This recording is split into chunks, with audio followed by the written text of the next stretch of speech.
What the fuck are you doing here?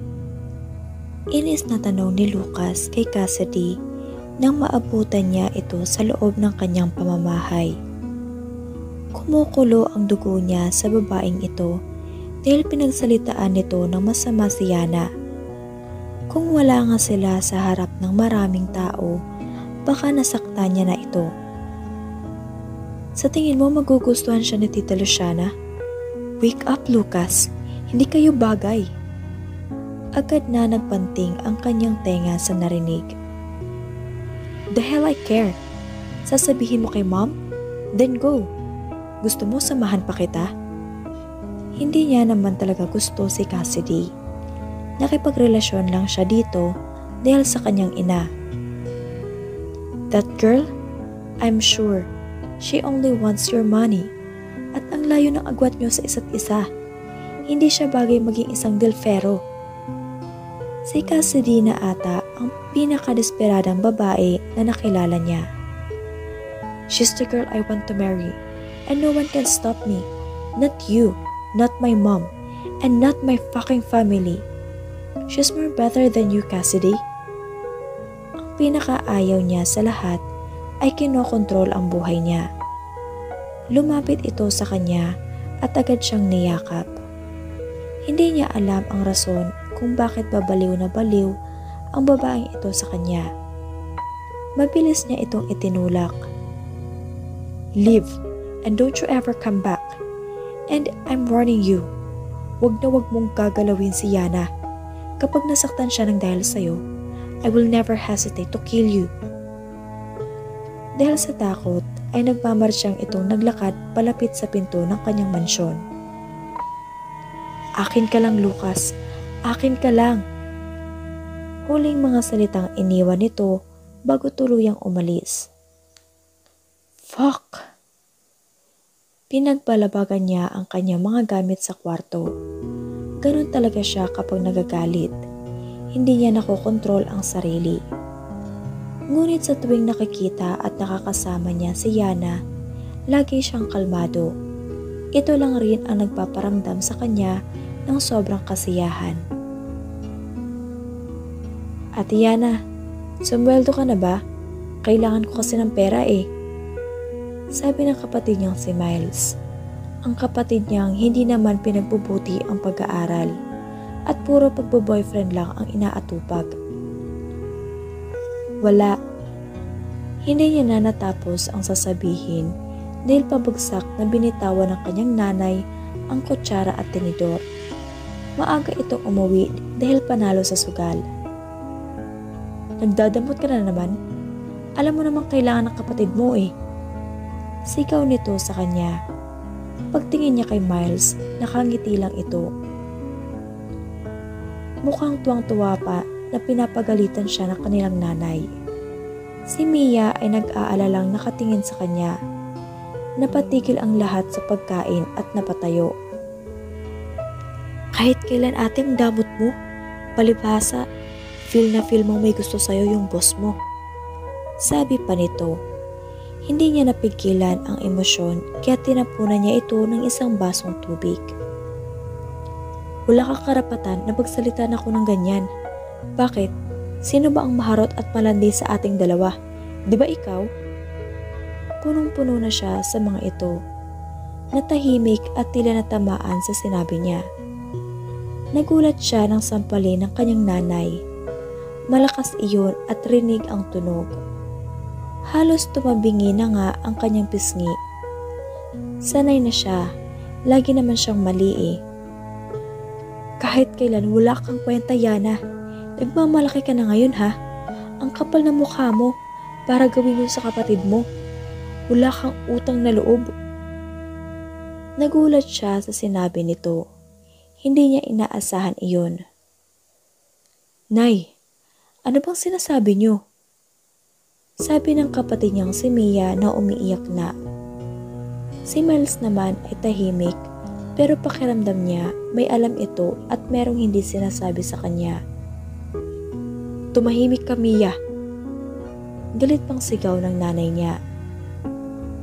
Nay, ako? Walang kwenta? Ako na nagpapakahirap para sa atin. Ako nagbibigay ng pang-tuition fee ng mga kapatid ko. Ako na ginagawa ang lahat para sa inyo. Umiiyak niya ng sabi. Pero imbis na sumagot, ay tinalikuran siya nito. Hinawakan niya ang braso nito. Pero tinulak siya nito gamit ang isang kamay. Lalong dumaloy ang luha mula sa kanyang mga mata. Huwag mo kong drabahan, Yana. Hindi gagana sa akin yan. Sabi nito bago tuluyang umalis ng bahay. Magsusugal na naman. Kailan niya kaya mararamdaman na mahal siya nito? Hays, magsama nga kayo dyan, mga loser. Mga feelingera. So ew. Feeling maganda? Hindi naman. Sabi pa ni Miles. Susunod na siya sa nanay nila.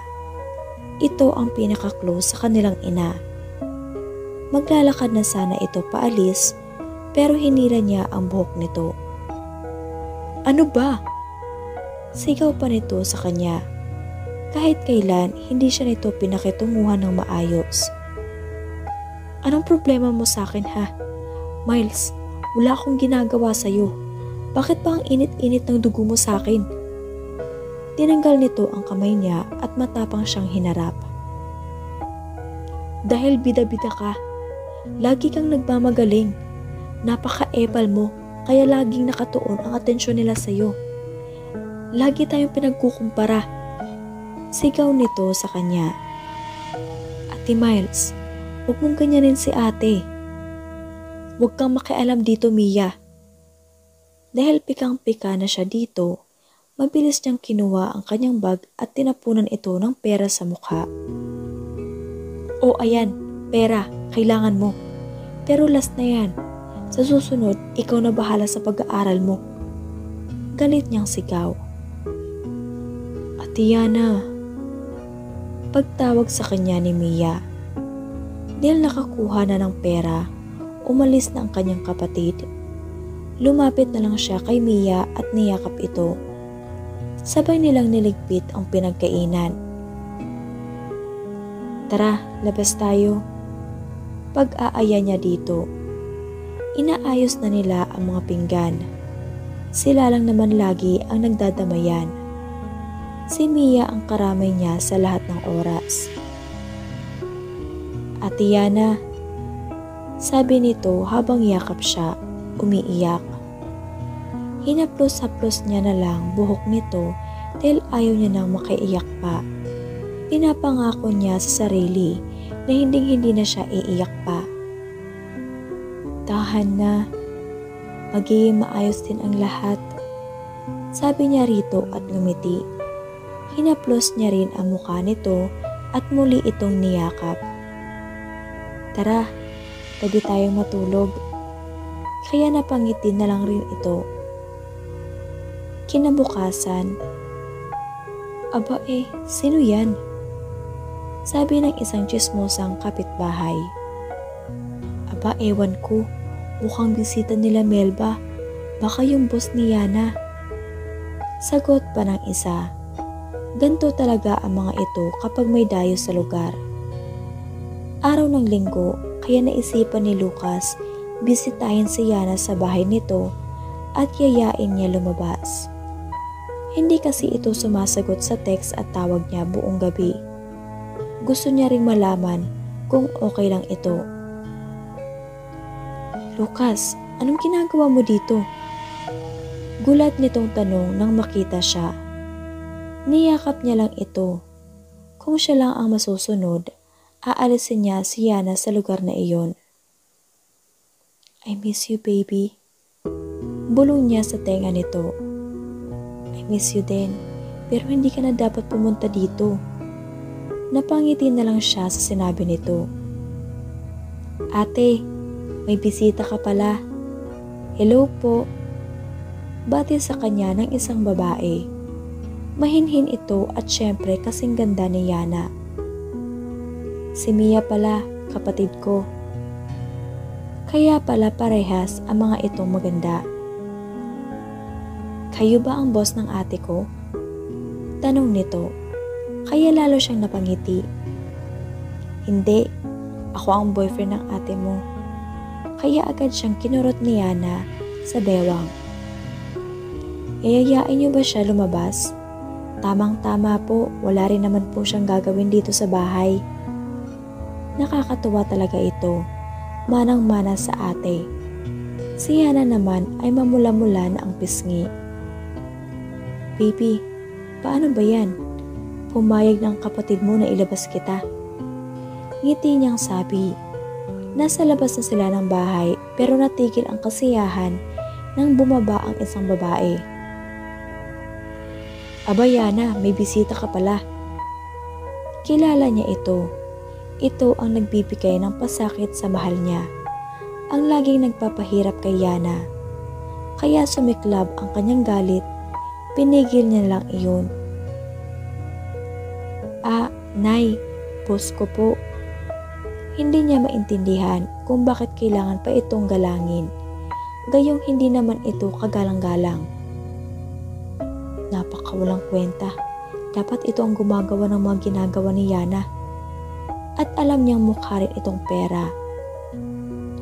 Nay, si Sir Lucas, boss ko po. Pagpapakilala nito sa kanya. Nagngingiting lumapit ang babae. Mukhang sayang-saya sa narinig. Boss nga lang ba? Hindi ka ba nilalandi nitong anak ko? Sa oras na iyon, gusto nang sumabog sa galit. Nice to meet you, Mom. Pilit ngiti niyang sabi dahil ayaw niyang mabad shot kay Yana. Ano ka nga ba ng anak ko? Tanong pa nito sa kanya. Nay, tama na yan. Boss ko nga lang siya. Total, ito rin naman ang akala nito. Agad niyang hinawakan ang kamay ni Yana kaya nagulat ito sa ginawa niya. I'm Yana's boyfriend, also her boss, at hindi ako nilalandi ng anak niyo. Ngumisi lang ang babae saka siya sinagot. Napakasama talaga ng ugali. Hindi ito karapat-dapat sa pagmamahal ni Yana. 4 na taon ang tanda mo sa anak ko.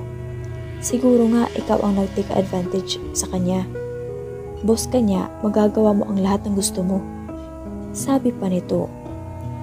Nay, tama na sabi eh. Huwag yun naman siyang bastusin ng ganyan. Kung wala kayong magandang sasabihin, huwag na kayo magsalita. Sigaw nito sa ina. Hindi niya inaasahan na ipagtatanggol siya nito sa ina. Tara, umalis na tayo dito. Aya nito sa kanya. Kahit siya, gusto niya na itong alisin sa bahay na iyon. Mia, sumama ka sa akin. Pag-aaya pa nito sa kapatid. Wag na ate, kayo na lang. Pagtanggi pa nito. Patuloy itong niyaya ni Yana pero ayaw nitong sumama. Ayan, sige, sumama ka dyan sa boss mo. E di pinatunayan mo ng malandi ka. Oras na umalis ka sa bahay na to, huwag ka nang babalik. Pananakot pa nito. Alam niyang nanakot lang ito dahil hindi nito kaya na wala si Yana dahil walang bubuhay sa mga ito. Sabi ko sa'yo dapat di na pumunta dito. Nasa tapat na sila ng kotse niya. Because of your mom? You should leave her. Isama mo na lang ang kapatid mo. Don't be a fool, Yana. Hindi ka naman niya mahal. Kalmado niyang sabi. Bigla na lang itong napaiyak. Wala naman talagang nagmamahal sa akin. Sanay na ako doon. At isa pa, sila lang naman ang pamilya ko. Kahit ganyan si nanay, mahal ko siya. At alam kong mahal niya rin ako. Ikaw, magsasawa ka rin sa akin at darating ang oras na iiwan mo ko. Umiiyak nitong sabi sa kanya. No, you're my baby. I'll never leave you. So be with me. Live with me in my mansion. Isama mo ang kapatid mo. I promise, I will make you happy. Fuck Yana. You should be happiest and I'm willing to do everything just to give you the happiness that you deserve.